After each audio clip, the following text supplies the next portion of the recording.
ახლა ეს პრობლემა მოგვარდა. კულტურისა და ძეგლთა დაცვის მინისტრი დღეს თერჯოლის რაიონის სოფელ ზედა სიმონეთში ჩავიდა და დავით კლდიაშვილის სახლ-მუზეუმს ესტუმრა.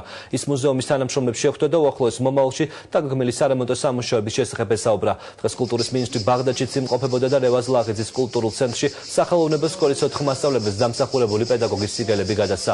კულტურის ცენტრმა მინისტრისაგან ასევე მიიღო განათებისა და გახმოვანებისათვის საჭირო აპარატურა. ანსამბლ ბაღდადს კი საჩუქრად კულტურის სამინისტროსაგან ინსტრუმენტები გადაეცა.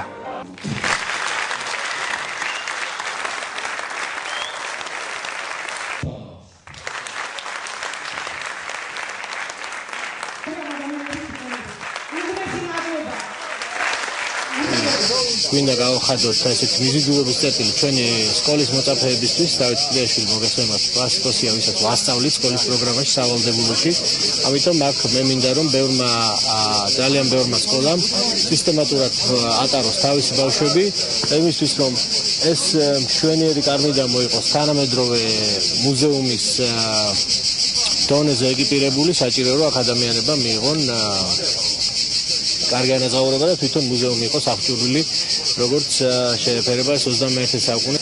საკმაოდ კმაყოფილი ვარ, ემოციებს ვერ მალავ, იმდენად დიდი დაპირებები მივიღეთ ბატონი მინისტრისაგან, დავპირდათ საერთაშორისო თვითონ სახლ-მუზეუმის თვითონ რესტავრაციას, აღდგენას, მიანს ყველაფრისას, განახლებას და ამით კმაყოფილი ვარ.